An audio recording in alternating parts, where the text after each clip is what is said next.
तो friend, computer knowledge channel की तरफ आपका स्वागत है। सर्वर्स की टेक्नोलॉजी के अंदर हमारा जितने भी कनेक्टिविटी कनेक्शंस और जितनी मैंने आपको बेसिक वगैरह समझाया था, तो पिछले वीडियोस में जाकर देख लीजिए। आज हमारा सर्वर की कनेक्टिविटी और सिस्टम्स के बारे में हम देख रहे हैं यहाँ पर। ओके, इम्पोर्टेंट हमारा मेन सिस्टम और उसका लेवल्स वगैरह जो मैंने आपको समझना है। सर्वर जब भी हम कनेक्शन करते हैं या कनेक्शन के अंदर हम सर्वर की फाइबर ऑप्टिकल लाइन कर हम सेटअप करते हैं, तो हर एक कनेक्शन को उसको जो है हम मार्क करते हैं, उसके ऊपर मार्किंग टेप या फिर उसके ऊपर लेबल लगाते हैं हर कनेक्शन के ऊपर। क्योंकि जैसे जैसे सर्वर्स बढ़ता है या फिर उसकी सिस्टम्स होती है सर्वर रूम्स के अंदर, तो इसकी हमें खास ध्यान रखना होता है कि पावर कनेक्शन से लेकर नेटवर्क कनेक्शन से लेकर हार्डवेयर से लेकर उसकी ऑपरेटिंग सिस्टम कॉन्फ़िगरेशन और सबसे ज़्यादा उसकी सिस्टम की सेटअप की प्रोसेस पर ज़्यादा ध्यान रखते हैं। उसको मॉनिटरिंग भी करना ज़रूरी होता है। अब उससे भी इम्पोर्टेंट होता है नेटवर्क की केबलिंग जो होती है वो अच्छी तरह से क्लीन होनी चाहिए। जैसे तैसे हम जो है यहाँ से ऐसे या ऐसे वैसे तरीके से जो है कभी भी हम जो है सर्वर के कनेक्शन जो है वो ये चीज़ें कभी मत रखो। नेटवर्क अच्छा रहेगा, साफ़ हमारा कनेक्शन होगा, साफ़ हमारा डेटा केबल्स होगी, तो बेहतर तरीके से आप ढूंढ पाओगे फॉल्ट को, या तो फिर नई चीज़ें अच्छी तरह से ऐड कर पाओगे। सर्वर को इंस्टॉल करने से पहले हमें आईपी एड्रेस परचेस वगैरह समझा था, ये वीडियो जाकर देख लीजिए। ओके, हमेशा याद रखो कि आपका सिस्टम जो होता है वो स्टैटिक पर चल रहा है या डायनेमिक पर चलता है, ये डिपेंड करता है आपके सिस्टम्स के ऊपर। ओके, तो हर चीज़ें सिस्टम्स और नेटवर्किंग कनेक्टिविटी सिस्टम्स के मैंने आपको समझाया था, ये जाकर देख लीजिए इन सभी वीडियोज़ को, वरना को पता नहीं चलेगा। आईपी एड्रेस कनेक्टिविटी और भी मैंने बहुत कुछ जो है यहाँ पर सिस्टम्स आपको देखने को ऑलमोस्ट मिलता है। यहाँ पर सर्टिफिकेट वगैरह और भी बहुत सारे और अप्रूवल वगैरह सर्टिफिकेट वगैरह बताई थी मैंने आपको।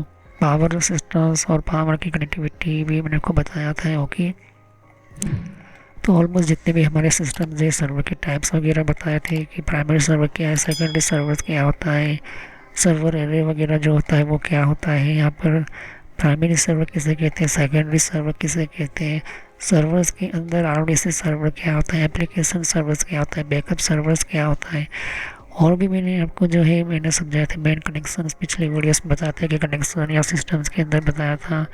और भी बहुत सारी चीज़ें सिस्टम जो होती है मैंने आपको बताया था। ओके, जाकर देख लीजिए किस तरह से सर्वर बनाने से पहले सबकी पहली लिस्ट बनानी ज़रूरी है। सर्वर को बनाने से पहले आपको कंप्यूटर के आपके मेन कंप्यूटर के अंदर लैपटॉप हो या डेस्कटॉप उसके ऊपर लिस्ट बनाइए और उसकी प्रिंट निकालनी ज़रूरी है।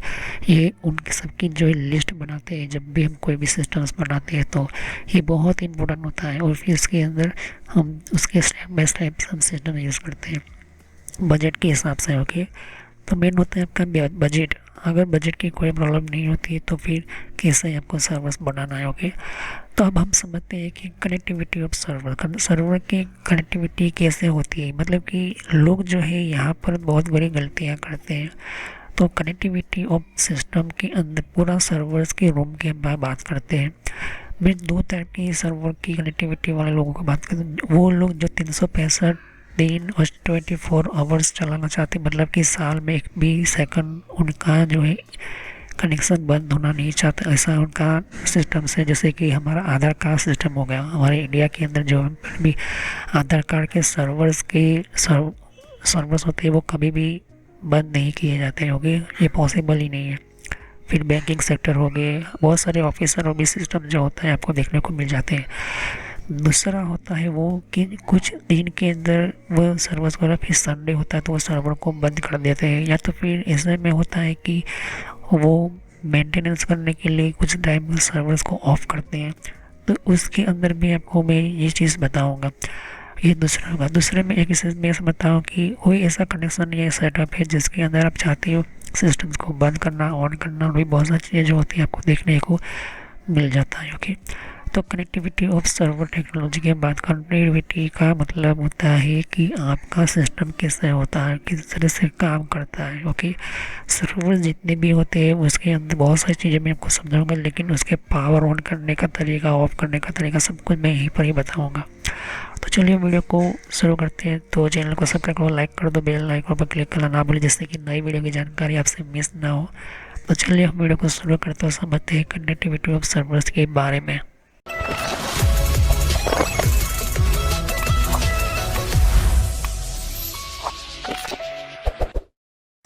तो friend, computer knowledge and international के अंदर मैं वीडियो शुरू करने से पहले मेरी चैनल की आपकी पूरी जानकारी देना चाहता हूँ।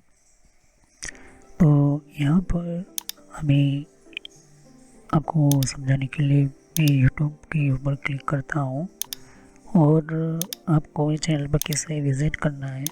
तो यहाँ पर आपको यूट्यूब पर आना है। यूट्यूब पर आने के बाद आपको यहाँ पर सर्च करना है, आपको लिखना है computer knowledge and trainer. Okay, तो यहाँ पर अब आप लिखोगे यहाँ पर, तो फर्स्ट नंबर पर ही मेरी चैनल आ जाएगी। तो ये मैं इसलिए बता रहा हूँ क्योंकि मेरा जो पुराना जो नेम था उसको मैंने बदल कर ये नया नेम रखा हुआ है। तो ये जो मैंने नेम इंटर करके आपको सर्च करना है। मोबाइल है तो मोबाइल में भी इस तरह से आपको लिखना है। तो देख सकते हो मेरा चैनल आ चुका है यहाँ पर। ओके, ये चीज़ मेरी आपको समझाना चाहता हूँ। तो यहाँ पर ये जो है ये मेरा चैनल के ऊपर क्लिक किया, ये पुराना नेम है। ओके, और यहाँ पर आपको सब्सक्राइब पर आना है। सब्सक्राइब पर आने के बाद क्लिक करना है सब्सक्राइब पर और ऑल पर क्लिक कर दीजिए ताकि नई वीडियो की जानकारी पहले आपको मिले। यहाँ पर प्लेलिस्ट पर क्लिक करना है। देख सकते हो मेरी बहुत सारी प्लेलिस्ट मैंने आपको समझाने के लिए, बताने के लिए, कंप्यूटर को एडवांस सिखाने के लिए ये मैंने आपको बताई हुई है। तो जितने भी आपके सामने सर्वर की टेक्नोलॉजी जो है, सिस्टम्स है, आपको बताने के लिए ये चीज़ें आपको देखने को। तो अगर आपकी कंप्यूटर के बारे में कुछ भी पता नहीं है तो बेसिक शुरुआत कीजिए, फिर आप विंडोज़ बेसिक से फिर आप माइक्रोसॉफ्ट के ऑफिस के अंदर सीखिए, फिर यहाँ पर हार्डवेयर के बारे में सीखिए तो और आपकी स्किल डेवलप होगी। थोड़ी आवाज़ के लिए थोड़ी प्रॉब्लम हो सकती है, लेकिन आवाज़ का थोड़ा प्रॉब्लम आप समझ लेना। नेटवर्क के अंदर आप देख सकते हो कि नेटवर्क के अंदर भी आपको पूरी जानकारी मिलेगी। नेटवर्क क्या है, नेटवर्क कैसे यूज़ होता है, कंप्यूटर के नेटवर्क की अच्छी तरह से जानकारी नहीं देख सकते हो। और विंडो 8 और 8.1 क्या है, विंडो 8.1 किससे काम करता है, मैंने आपको ये भी बताया था। ओके, तो ये ऑलमोस्ट सभी चीज़ें आपको देखने को मिलती है। एडवांस में आपको भी यहाँ पर देख सकते हो कि सिस्को की आपको नॉलेज लेनी होगी। अगर आपके सिस्टम्स के अंदर नेटवर्क से भी आगे जाना चाहता है, आपको जाना है नेटवर्क से भी आगे जाना है, तो फिर आपको सिस्को की ये जो है कोर्स को स्टार्ट करना है। और मैं video time to time upload करता रहता हूँ। ओके, फिर आपको सर्वर सीखना है तो सर्वर का बेसिक ये प्लेलिस्ट देखना बहुत ही ज़रूरी है। सर्वर की बेसिक के अंदर भी मैं video time to time upload करता रहता हूँ। सर्वर की बेसिक के पहले आपको यहाँ पर हार्डवेयर फायरवॉल देखना है।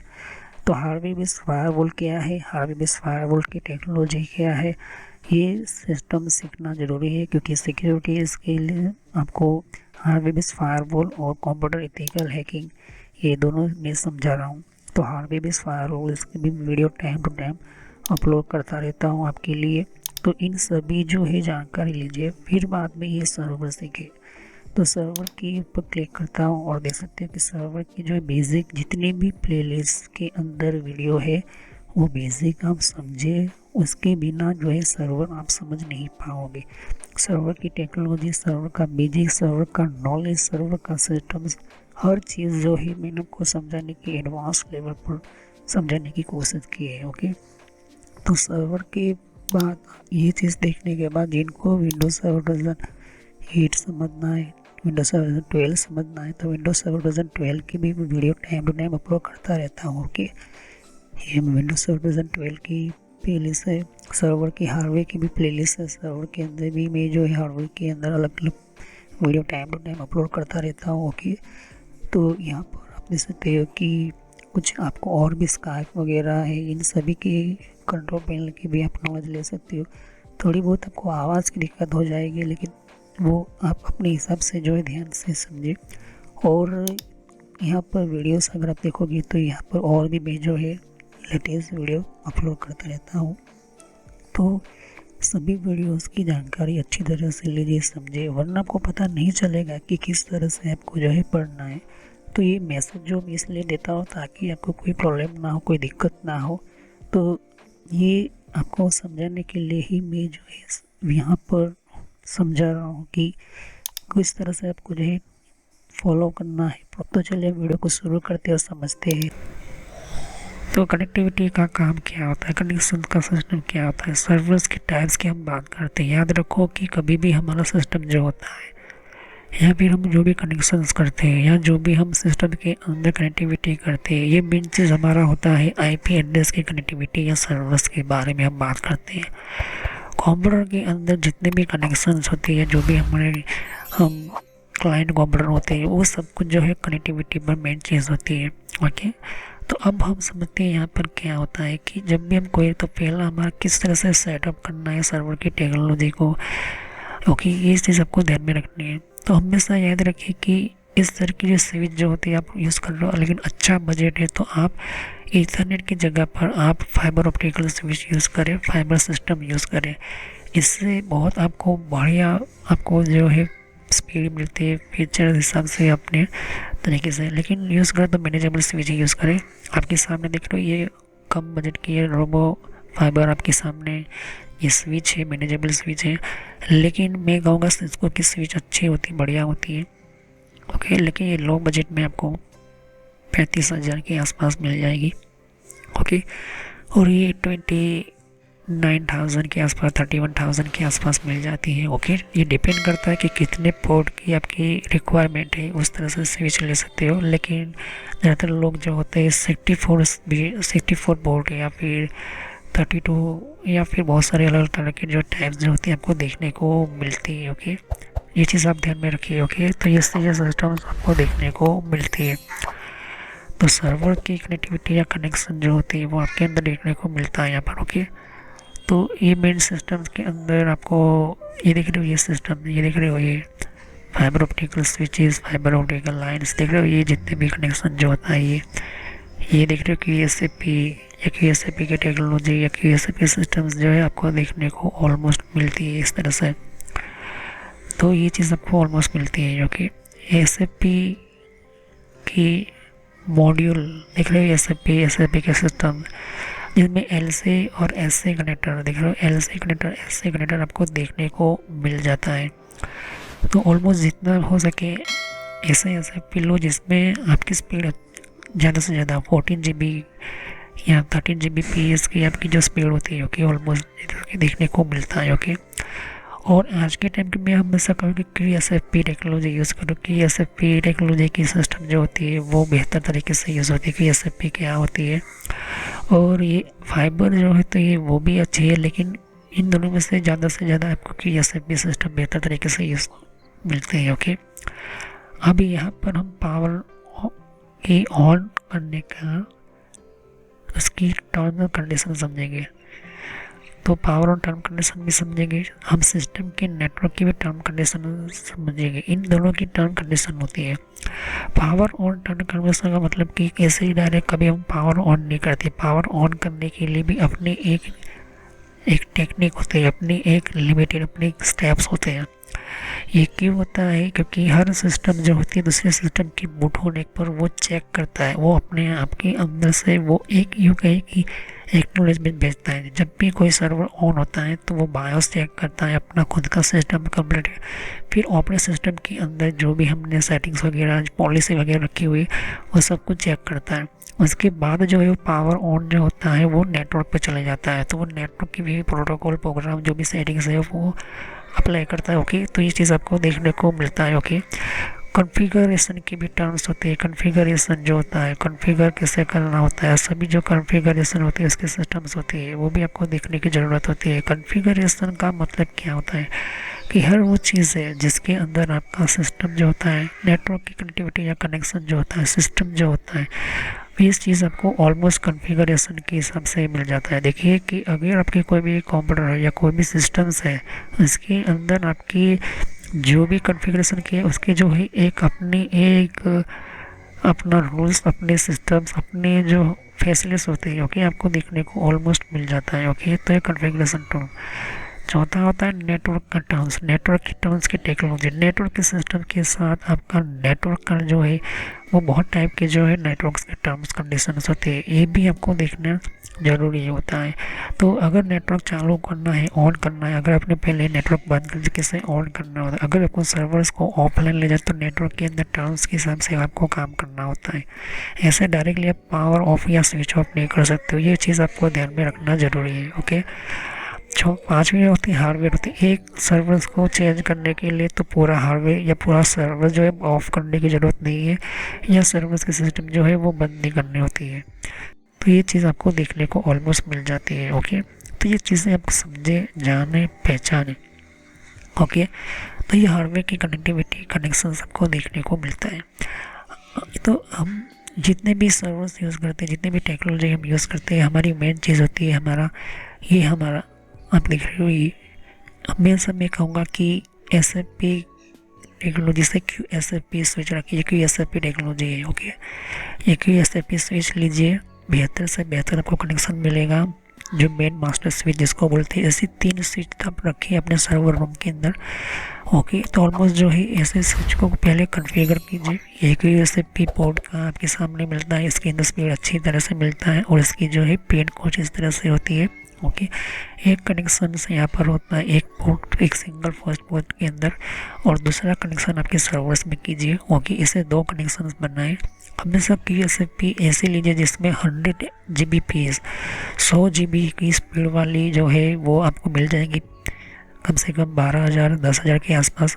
और 1 Gbps की भी मिलती है, लेकिन वो जो है प्रॉब्लम हो सकती है क्योंकि उसको इंटरनेट भी चलाना है, दूसरे सर्वर्स को रिप्लाई भी देना है, और दूसरे क्लाइंट कंप्यूटर को भी रिप्लाई देना है, और भी बहुत सारी चीज़ों को देना है। तो ऑलमोस्ट जो होता है वो मिनिमम आपको QSFP 25 GB की भी आती है, मैं आपको समझाता हूँ। तो याद रखें कि अगर आपने फाइबर ऑप्टिकल का पूरा नेटवर्क बनाया, फाइबर ऑप्टिकल लाइन सेटअप की है, या पूरा डेटा सेंटर्स आपने बनाया हुआ है फाइबर ऑप्टिकल सिस्टम्स का, तो हर केबल्स के ऊपर आपको जो ये लेबल रखना ज़रूरी है। मैंने आपको नेटवर्क की प्लेलिस्ट में समझाया था, सर्वर नेटवर्क की प्लेलिस्ट में, ये देख रहे हो यहाँ पर, ये देख रहे हो ये सब कुछ, ये जो है लेबल्स है, कनेक्शन के लेबल्स हैं। लेबल्स क्यों रखते हैं हम, क्योंकि कौन सा केबल आया, कहाँ से आया, किस तरह से जाएगा, कैसे कनेक्शन होगा, ये सब कुछ जो है सर्वर्स के हमारे केबल्स के ऊपर डिपेंड होता है।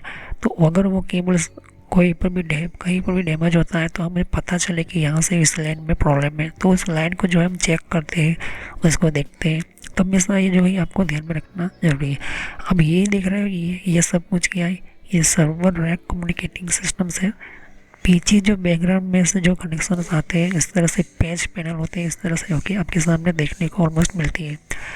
तो अगर आपके पास सिस्को की स्विच है तो हमेशा पहले जो है आपको फाइबर ऑप्टिकल की कनेक्शन यहाँ पर फर्स्ट नंबर पर रखें, सेकंड या थर्ड नंबर पर आप अपना सर्वर का सिस्टम शुरुआत कीजिए। और उससे पहले आपको स्विच को जो है मैनेजेबल स्विच को पहले कॉन्फ़िगर कर ले, उसकी सिक्योरिटी है, उसके रूल्स, आपको विलन बना तो विलन बनाओ, ट्रंक बोर्ड बना लो, लेकिन हो सके तो पहले स्विच को ही कॉन्फ़िगर करना है, फिर बाद में सर्वर्स को यूज़ करना है।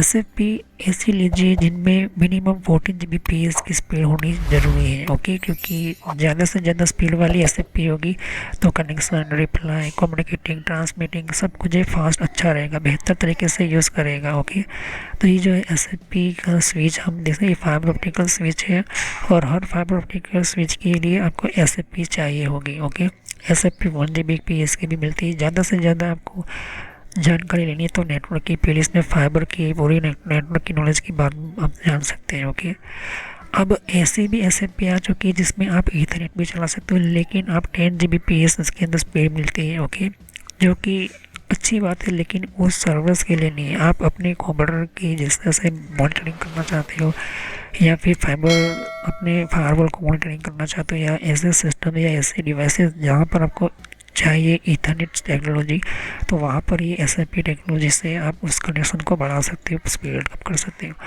तो इसको समझने के लिए जितना भी मैं अभी मैंने समझाया वो नेटवर्क की प्लेलिस्ट में जाइए, फाइबर टेक्नोलॉजी के बारे में समझिए, और फिर मैंने आपको सर्वर नेटवर्क की प्लेलिस्ट में बताया था फाइबर सेटअप नेटवर्क के अंदर, और तीसरा जो हार्डवेयर के अंदर ये ऑलमोस्ट आपको पीसीआई में आपको पता चलेगा, सर्वर के हार्डवेयर के अंदर आपको पता चलेगा कि कैसे fibre optical network carding enter करता हो।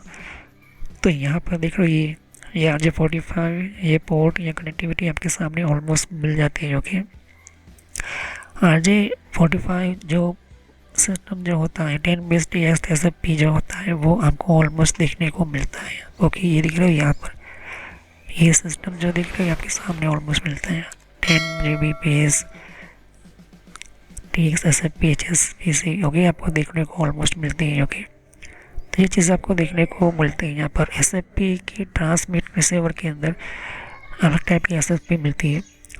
SFP देख रहे हो, ये SFP के टाइप्स हैं आपके सामने। ये 10 Gbps SFP है, ये QSFP 25 QSFP है। तो QSFP की भी आपको जो है मिलती है 25 Gbps, तो 25 GB की भी आपको QSFP मिलती है। तो 25 Gbps की QSFP शुरू होती है, तो हो सके तो QSFP टेक्नोलॉजी बेहतर होती है फाइबर में। आज के टाइम के अंदर जो है वो लेटेस्ट टेक्नोलॉजी, नई टेक्नोलॉजी QSFP टेक्नोलॉजी, ये 100 Gbps तक जाता है। तो अगर आप हो सके तो आपका सर्वर काफ़ी लोड ले रहा है काफ़ी सिस्टम्स के अंदर, तो 100 Gbps काफ़ी बेहतर तरीके से यूज़ करते हो कि 100 Gbps की जो है स्पीड होती है इसकी। ओके, ऑलमोस्ट 100 Gbps में आपको QSFP GSR4 का ये टेक्नोलॉजी का SFP लेना चाहिए। और अगर आप चाहते हो कि फाइबर में एलसी कनेक्टिविटी है जो बहुत लॉन्ग टर्म सिस्टम्स है, तो इन सभी की जो है जानकारी आपको नेटवर्क की प्लेलिस्ट में काफ़ी बेहतर तरीके से मिल जाती है। इसके अलावा आपको और भी कोई SFP मिलती है 100 ये देख रहे हो SR4 LR4 AR4, ये काफ़ी आज के टाइम के अंदर जो है वो बहुत यूज़ होती है, काफ़ी बहुत ही जो है ऑलमोस्ट जो है वो फेमस है। ओके, तो ये देख रहे हो कि SFP DD package SFP package ये सिस्टम्स आपको ऑलमोस्ट जो देखने को मिल जाता है। तो टेक्नोलॉजी के अंदर ये देख रहे हो कि SFP DD SFP पैकेज ये आपको बहुत ऑलमोस्ट चीज़ें मिलती है। आज के टाइम के अंदर ईथरनेट टेक्नोलॉजी के अंदर भी फाइबर ऑप्टिकल की तरह स्पीड जो है काफ़ी बेहतर तरीके से जो है यहाँ पर स्पीड अप मिलती है। तो देख रही हो 10 Gbps की स्पीड जो है आपके यहाँ पर जो है आपको ट्रांसमिटिंग करने में ये आपको मिलता है। इजी होता है इंस्टॉल करना, प्लग इन प्ले होता है। अगर आपको फाइबर ऑप्टिकल नहीं चलाना है तो आपको ये यूज़ कर सकते हो। हर कंप्यूटर के सिस्टम के अंदर आपको देना चाहते हो तो आप दे सकते हो इस तरह से। तो अगर आपके लिए जो है ये यूज़ करना है तो ये ऑप्शन काफ़ी बेहतर और बढ़िया होता है। ओके, ये चीज़ मैंने आपको समझाया। तो ये सभी कुछ जो है SFP की टेक्नोलॉजी, SFP की जो है रेंज के हिसाब से उसकी यूँ कहेगी उसकी आपको SFP 1200-1500 रुपये की भी मिलेगी। SFP आपको मिल भी जाएगी 35,000 की भी मिलती है, आपको SFP 15,000 की भी मिल जाएगी। ये डिपेंड करता है कि आपको किस तरह की टेक्नोलॉजी चाहिए और बेहतर से बेहतर आपको लेनी है तो आपको एंटर करना होगा। लेकिन सर्वर्स की बात आती तो हमेशा सर्वर देख रहे हो ये सर्वर्स है, और सर्वर्स के अंदर जो कनेक्शन करते हैं देख रहे हो कि SFP कनेक्शन, ऐसे कनेक्शन से सर्वर काफ़ी फास्ट चलता है, बेहतर चलता है। QSFP क्यों कह रहा हूँ, यहाँ पर क्योंकि ये जो होता है वो काफ़ी बेहतर तरीके से यूज़ करता है, बेहतर तरीके से स्पीड मिलती है, कम्युनिकेशन रिलायबल होता है, फास्ट नेटवर्किंग होती है, बेहतर नेटवर्किंग होती है। तो ये जो है आपको देखने को मिलती है। तो अगर हम देखें तो हमें जो सर्वर की कनेक्टिविटी देखनी है, आज हमारा ये जो वीडियो है अभी इसी के बारे में हम आगे बढ़ते हैं। तो देखिए मान के चलते हैं कि मैंने 4 रैक पर मैंने स्विचेस लगाई हुई है, वो ये सभी जो है मैंने कॉन्फ़िगर करके रखी हुई है, रैक के अंदर फिटिंग की गई हुई है। तो अगर हमें सर्वर्स के अंदर पहले हमें स्विच के अंदर कनेक्टिविटी करनी है तो कैसे करोगे, मेन चीज़ ये है हमारी। तो अब हमें जो है पहले तो स्विच को स्विच से कनेक्ट करना है। ओके, ये चीज़ होगी। और इसको जो आपको ट्रंक पोर्ट बनाना होगा, अगर आपने विलेन बनाया तो ट्रंक पोर्ट हमेशा बना कर चलो, सब कुछ सेटअप कर दिया है। ओके, अब पहला जो है मैंने इसको मास्टर स्विच बनाया है, इसको फर्स्ट स्विच हमेशा मास्टर स्विच को ऊपर ही रखें और सेकंड स्विच को नीचे रखें, तीसरे और चौथे नंबर की स्विच को हम बोलते हैं स्लेव स्विच। ये चीज़ बहुत इंपॉर्टेंट है। तो रैक पर फिट करने से पहले, रैक पर स्विचेस को फिट करने से पहले उसको कॉन्फ़िगर कर ले। इसकी सिक्योरिटी, स्टैक, नेटवर्किंग, विलेन जो भी बनाना है सब कुछ जो है मैंने CCNA में सब कुछ समझा दिया है। और नेटवर्क में ज़्यादातर CCNA में इसको प्रैक्टिकल करके बताया था। और इस सिस्टम्स के अंदर सभी तरह से जो है कनेक्टिविटी आपको ऑलमोस्ट मिल जाता है। तो मास्टर स्विच है, सेकेंडरी स्विच है, और स्लेव जो है, स्लेव के सिस्टम्स के अंदर सभी तरह से आपका जो नेटवर्क कनेक्टिविटी है, कम्युनिकेटिंग सिस्टम्स आपको मिल जाता है। ओके, पहला जो है हमारा सर्वर सिस्टम, ये देख रहे हो मेन सिस्टम सर्वर्स ऑफ। तो अगर मैं एक सर्वर्स लेता हूँ और इस सर्वर्स को मैं जो है कनेक्शन करता हूँ, तो याद रखना हमेशा 2 कनेक्शन लेकर चलो, 2 वायर लेकर चलो। अब अभी तो मैं आपको ये ईथरनेट बता रहा हूँ, लेकिन अच्छा बजट है तो फाइबर ऑप्टिकल स्विच ही रखें, फाइबर ऑप्टिकल स्टैकिंग नेटवर्क रखें। यहाँ पर हमेशा आप फाइबर ऑप्टिकल स्विच रखोगे तो बेहतर और बढ़िया रहेगा। तो हमेशा मैं कहता हूँ कि अगर इस तरह की जो स्विचेस होती है वो नेटवर्क को स्लो ही कर देगी, चाहे फिर सर्वर कितना बड़ा अच्छा क्यों ना लो। इसी वजह से जो है हमारा सर्वर अच्छी तरह से ओपन नहीं हो पाता है, कम्युनिकेट नहीं हो पाता। तो कौन होता है ये, आपका लो बजट के कारण ये मेन स्विच का जो होता है। इस स्विच को आप यूँ कहे, इस अगर आप चाहते हो कि फाइबर ऑप्टिकल स्विच है तो फाइबर ऑप्टिकल स्विच ही यूज़ करो। ये ईथरनेट क्यों बता रहा हूँ, क्योंकि सभी लोगों को पता चले कि जिन लोगों ने कनेक्शन किया है या नहीं यूज़ किया है। अब हमेशा याद रखो कि पावर ऑन करो तो सभी जो है पहले स्विचेस को पावर ऑन करो। ओके, याद रखना पावर ऑन करना है तो सभी स्विचेस को पावर ऑन करना है। उसके बाद यहाँ पर इसको मैं कनेक्शन किया। और यहाँ पर आपको जो है जो भी IP एड्रेस देना है, जैसे कि मैं एक एग्जांपल देता हूँ यहाँ पर कि ये जो है मैंने IP एड्रेस दिया 10.20.15.23। IP एड्रेस क्या है, कैसे काम करता है, कैसे यूज़ किया जाता है, ये मैंने नेटवर्क की प्लेलिस्ट में काफ़ी 72 तरीके से समझा दिया है। और नेटवर्क बनाना है आपको तो मैंने आपको बता दिया है वो कहाँ पर, CCNA के अंदर। तो यहाँ पर देख रहे हो कि 10.20 15.24 देख रहे हो, ये चीज़ आपको सेकेंडरी IP एड्रेस आपको ऑलमोस्ट देखने को मिल जाती है। तो यहाँ पर देख रहे हो ये IP एड्रेस मुझे राउटर से मिला है। तो अब राउटर का जो भी IP एड्रेस है, या फिर मैंने हार्डवेयर फायरवॉल से मैंने अपना IP एड्रेस सेलेक्ट किया है, तो वो जो हार्डवेयर फायरवॉल का जो भी हमारा लैन नेटवर्क का पहला, ये हमारा हो जाएगा गेटवे। तो गेटवे ये IP एड्रेस जो है सभी के अंदर जो होता है वो ये वाला IP एड्रेस सभी के अंदर जो है ये फिक्स होगा। ओके, कुछ IP एड्रेस जो है हमारे स्विचेस जो मैनेजेबल स्विच होती है, तो अगर स्विच को आपको मैनेज करना है तो इसके अंदर भी IP एड्रेस एंटर करना इम्पोर्टेंट होता है। ओके, तो वो अपने आप तरीके से आपने देख लिया होगा नेटवर्क की प्लेलिस्ट में और CCNA के अंदर, वो मैं उस तरह से समझ कर आगे निकलता हूँ। तो देख रहे हो यहाँ पर मैंने IP एड्रेस जो है इस सर्वर्स में दिया। अब 2 नेटवर्क ही क्यों, क्योंकि ये देखिए सर्वर्स है। अब सर्वर्स के अंदर एक केबल पर देंगे तो अगर ये केबल के ऊपर पूरा लोड आ जाएगा तो दूसरा जो है कनेक्शन प्रॉब्लम हो जाएगी। तो इसी वजह से जो है मैं यहाँ पर कहता हूँ कि आपको सर्वर्स के 2 कनेक्शन रखने चाहिए। पहला सर्वर जो होगा मास्टर स्विच के अंदर ही रखें, फिर यहाँ से आप अपना कोई और कनेक्शन अपने लैन कनेक्शन के अंदर रख सकते हो। ओके, जैसे आप देख सकते हो दूसरा सर्वर लिया अपने बजट के हिसाब से, उसका भी जो है आप यहाँ पर देख रहे हो इसके अंदर आपने कनेक्शन लिया और ये इसके अंदर जो है ये 25 और 26 ये वाला IP एड्रेस हमने दिया, मैन्युअली फिक्स किया और ये IP एड्रेस हमने सेलेक्ट किया। अब मेन चीज़ होती है कि हमने प्राइमरी सर्वर इसको बनाया या फिर बनाना है, तो आपने इसके अंदर हार्डवेयर मतलब कि हार्डवेयर फायरवॉल से हमें जो IP एड्रेस मिला तो हमने IP एड्रेस एंटर किया, इसके अंदर IP एड्रेस हमने एंटर किया, फिर इसके अंदर जो भी अपने प्राइमरी डोमेन DNS DHCP भी जो भी एंटर किया है, इंटरनेट से जो भी हमने अपडेट करना है अपडेट कर दिया, सब कुछ XYZ। तो इसको हमने प्राइमरी सर्वर्स बना दिया। अब सेकेंडरी सर्वर बनाने की बारी आएगी, तो वो जो सेकेंडरी सर्वर हमेशा प्राइमरी सर्वर के डोमेन को ढूंढता है, चेक करता है। तो पहले प्राइमरी सर्वर का पूरा काम ख़त्म करना होगा आपको, पहले होगी ये चीज़ आपको ध्यान में रखना होगा, और फिर बाद में सेकेंडरी सर्वर्स को ऑन करना है और फिर वहाँ से जो भी काम करना है वो आप यूज़ कर सकते हैं। अब यहाँ पर चीज़ ध्यान में रखिए कि जब भी हम कनेक्शन करते हैं तो उसके जो है आईपी एड्रेसेस वगैरह, प्राइमरी सेकेंडरी सर्वर्स वगैरह आपकी इम्पोर्टेंट होती है। तीसरा जो होता है, अब यहाँ पर देख रहे हो, हमेशा मैं क्यों कहता हूँ कि प्राइमरी सर्वर मास्टर स्विच के अंदर, सेकेंडरी सर्वर सेकंड या स्टैंड बाय मतलब सेकंड स्विच के अंदर। अब ये मेन चीज़ आपके सेकेंडरी सर्वर्स के अंदर, ये डोमेन डीएनएस डीएचसीपी वगैरह जो होती है वो सेम ही देता है। मैंने आपको बता दिया था पिछली वीडियोस में प्राइमरी सर्वर क्या होता है, सेकेंडरी सर्वर क्या होता है। ओके, अब हम यहाँ पर देख रहे हो ये चीज़, ये तीसरी सर्वर जो होता है, ये कौन सा सर्वर है, इसके अंदर आईपी एड्रेस, ये देख रहे हो, ये आईपी एड्रेस है हमारे सामने 2728 ये आईपी एड्रेस है और ये गेटवे है। हमने ये इसके अंदर भी 2 कनेक्शन, लेकिन इसको हमने सेकेंडरी स्विच में दिया। ऐसा क्यों, मैं आगे समझाऊंगा।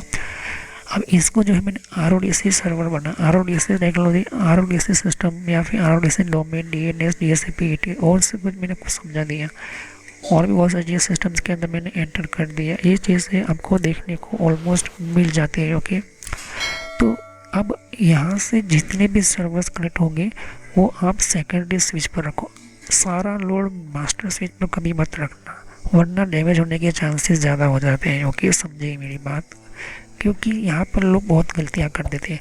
लोग जो है सभी जो है मास्टर स्विच के अंदर ही, मेन स्विच के अंदर सर्वर कनेक्शन करते हैं।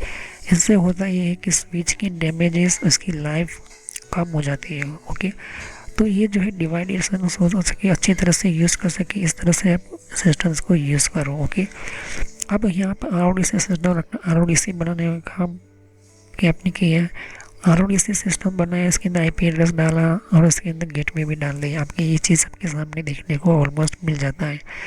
तो ये चीज़ें आपको देखने को मिल जाती है।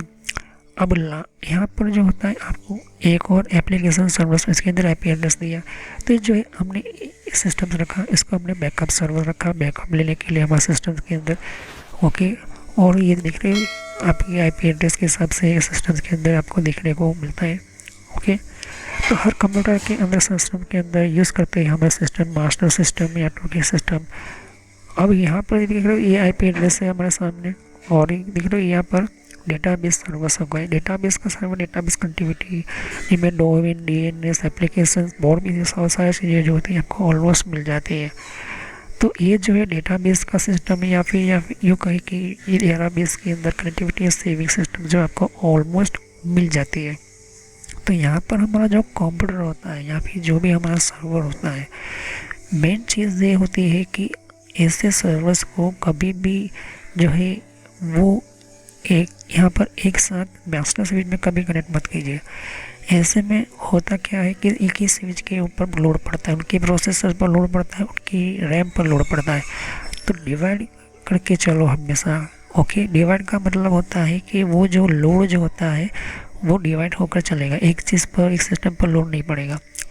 अब मेन चीज़ होती है कि हमने प्राइमरी सर्वर को प्राइमरी में क्यों रखा, सेकेंडरी सर्वर को। मैंने पिछली वीडियो में बताया था कि सेकेंडरी सर्वर प्राइमरी सर्वर के साथ में काम करता है। ओके, और सेकेंडरी सर्वर हमेशा प्राइमरी सर्वर की सपोर्ट में चलता है। जब तक ये चलता है तब तक ये अपने स्टैंड बाय मोड पर रहेगा।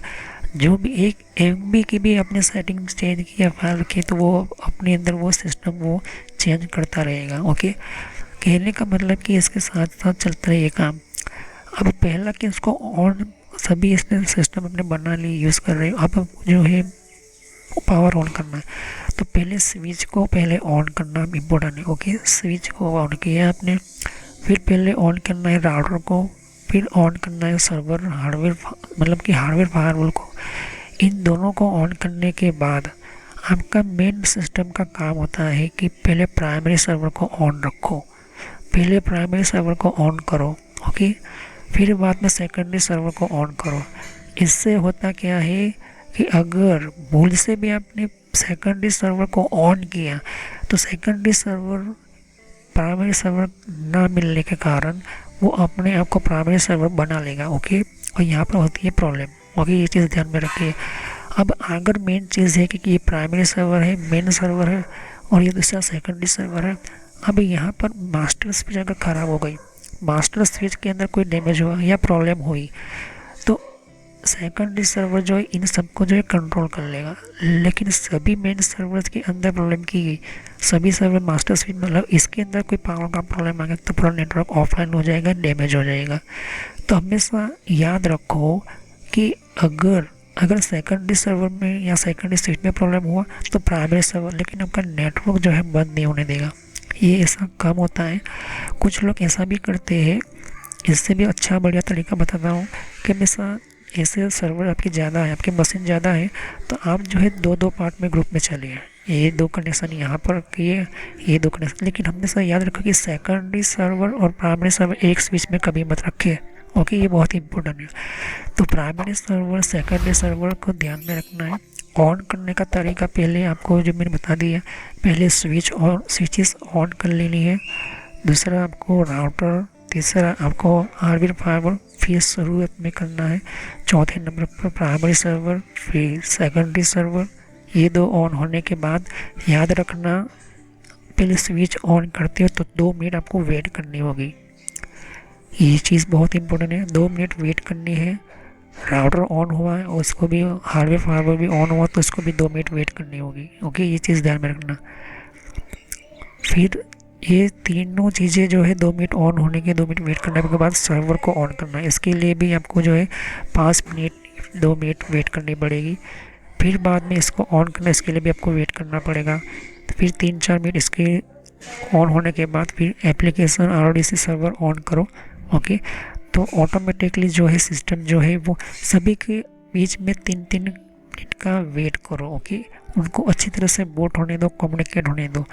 फिर बाद में जो है सभी कंप्यूटर को ऑन करो। आपके एम्प्लॉय ऑन हो तो एम्प्लॉय है तो एम्प्लॉय को ऑन करने को कहो। ओके, तो कहने का मतलब है कि अगर आपकी कंपनी 9 बजे सभी लोग एम्प्लॉय आते हैं तो आपको 8:30 बजे जो है ये काम करना शुरू करना होता है। ओके, ऐसे सर्वर जो आपको हर दिन ऑन ऑफ करते हो या फिर संडे के अंदर ऑन करते हो या फिर जो भी आप काम करते हो, तो ये चीज़ आपको ध्यान में रखनी ज़रूरी है। ओके, तो स्विच को जब ऑन करते हो तो आपको 2 मिनट तो वेट करना ही पड़ेगा क्योंकि इसकी ऑपरेटिंग सिस्टम बूट होती है, हमने जो कॉन्फ़िगरेशन किया है वो ऑन होता है।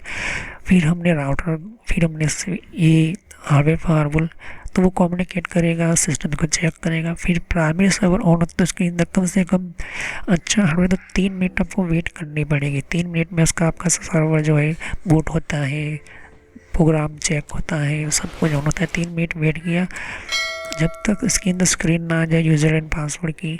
ओके, मिनिमम आपको पता है कि मेरा सर्वर जो है इतना टाइम लगाता है, तो फिर बाद में सेकेंडरी सर्वर पर जाओ। ओके, कभी भी डायरेक्टली एप्लीकेशन सर्वर मत ऑन कर देना, लेकिन ये प्रॉब्लम हो जाएगी। कभी भी जो है RDC सर्वर मत ऑन कर देना। ओके, तो भी प्रॉब्लम हो जाएगी।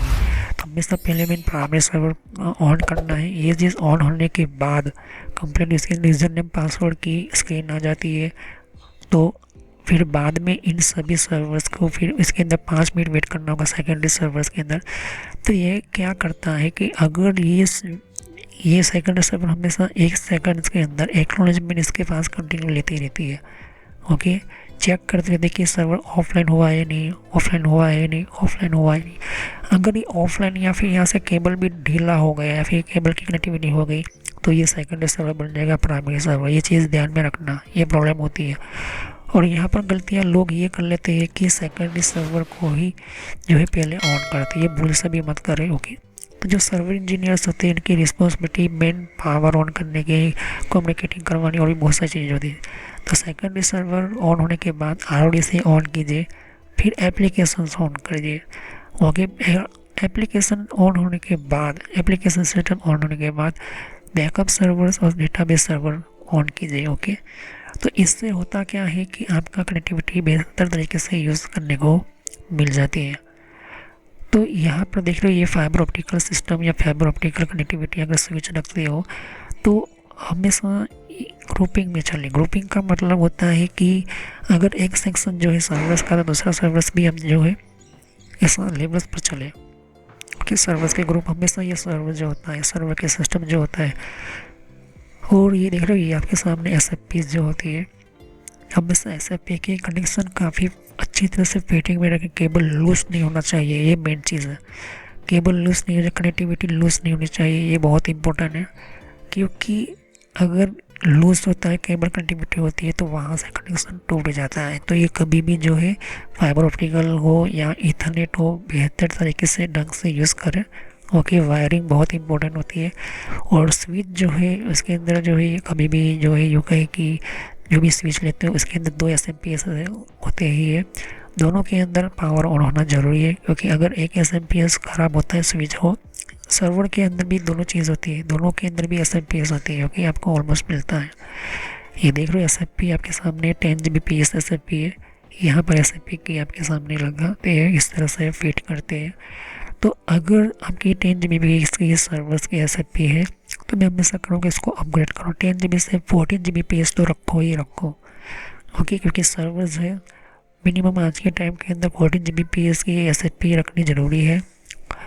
और आगे आपके पास बजट नहीं तो 10 Gbps तो होनी ही चाहिए। ओके, तो ये बहुत इंपॉर्टेंट है, क्योंकि बैकअप लेना होता है, ट्रांसमिट करना होता है, डेटा को सेंड रिसीविंग करना होता है, और भी बहुत सारे काम सर्वर पर पूरा लोड होता है। ओके, तो अब हम नेक्स्ट वीडियो में समझेंगे कि हमें ऑपरेटिंग सिस्टम कैसे जो है विंडोज़ की या फिर हमें रेड हैट लिनक्स की लेनी है ऑफिशियल वेबसाइट के ऊपर से, और क्लाइंट ऑपरेटिंग सिस्टम कैसे लेनी होती है, इसकी क्या कंडीशन है, सबको समझेंगे नेक्स्ट वीडियो के अंदर।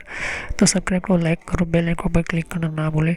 अगर कोई भी क्वेश्चन पर कमेंट कर सकते हो, और कोई भी आप क्वेश्चन पूछते हैं तो कमेंट कर सकते हो। ओके, तो मैंने पावर ऑन करने से, नेटवर्क से लेने से लेकर सब कुछ समझा दिया। तो thanks for watching my video, have nice national continue on this topic. जैसे कोई कि भी यहाँ पर क्वेश्चन और तो भी कमेंट कर सकते हो। एक तो थैंक्स यू। जैसे कि विंडो 10 के लिए भी अलग मैंने प्लेलिस्ट बना रखी हुई है। तो विंडो 10 के अंदर भी आप अलग अलग तरह की इन्फॉर्मेशन, जैसे कि जैसे तो कि विंडोज 10 के अंदर भी, तो विंडो 10 की भी आपको जानकारी मिलेगी यहाँ पर, डिफरेंट टाइप की अलग तरह की विंडो 10 की यहाँ पर सीरीज है। ओके, तो हर विंडो 10 के अंदर कौन कौन सी सेटिंग्स होती है, किस तरह की सेटिंग्स होती है, विंडो 10 के अंदर कौन कौन सी फीचर्स होती है, ये भी रखा हुआ है यहाँ पर। ओके, तो यहाँ पर आपकी विंडो 10 के अलावा कंट्रोल पैनल भी है। कंट्रोल पैनल के अंदर भी आपको जानकारी कंट्रोल पैनल क्या होता है। ओके, और आप देख सकते हैं कि कंप्यूटर हार्डवेयर का कोर्स आपको ये इम्पोर्टेंट है, ये अभी सीखिए। और कंप्यूटर नेटवर्क का भी कोर्स कंटिन्यू कर रहा हूँ यहाँ पर। ओके, तो जहाँ पर आपकी जिस फील्ड के अंदर आपको इन्फॉर्मेशन चाहिए, साथ ही मैंने जीमेल किस तरह से बनाना, जीमेल क्या है, Gmail port forwarding, Gmail system, Gmail ID, Gmail के अंदर क्लोनिंग किस तरह से करी जाती है, यहाँ पर जीमेल के अंदर किस तरह से हम लेबल क्रिएट करते हैं, यहाँ पर ये भी सिखाया मैंने यहाँ पर। ओके, तो आगे जाके आप देख सकते हो कि और भी बहुत सारे यहाँ पर वीडियो है विंडोज 10 के यहाँ पर। ओके, तो मैंने पेटीएम, मिंत्रा, याहू, ट्विटर क्या होती है, ट्विटर के कौन कौन सिक्योरिटी फीचर कौन कौन से, फेसबुक क्या है, फेसबुक के अंदर कौन कौन से फीचर्स वगैरह होते हैं, यहाँ पर मैंने बताया यहाँ पर। तो यहाँ पर आपको देख सकते हो कि और भी बहुत सारे आपको बेसिक कंप्यूटर यूजर पर क्लिक करना है, यहाँ पर बेसिक कंप्यूटर नॉलेज के ऊपर, क्योंकि ये बहुत ही इम्पोर्टेंट है। और जब तक अपना आपको कोई कंप्यूटर की नॉलेज नहीं तो आप बेसिक पे ही स्टार्ट कीजिए। ओके, तो ये इम्पोर्टेंट है आपके लिए। और कुछ में फ्रॉड कॉल वगैरह होते हैं, कुछ वेबसाइट, कुछ कमांड के अंदर क्या करना है, कम फायरवॉल किस तरह से यूज़ करना है, ये भी मैं बताया यहाँ पर। तो मैं आगे नेक्स्ट लेवल पर बताऊंगा। ओके, एंड्रॉइड का भी मैंने समझाया, एंड्रॉइड मोबाइल फ़ोन के अंदर क्या होती है, किस तरह से।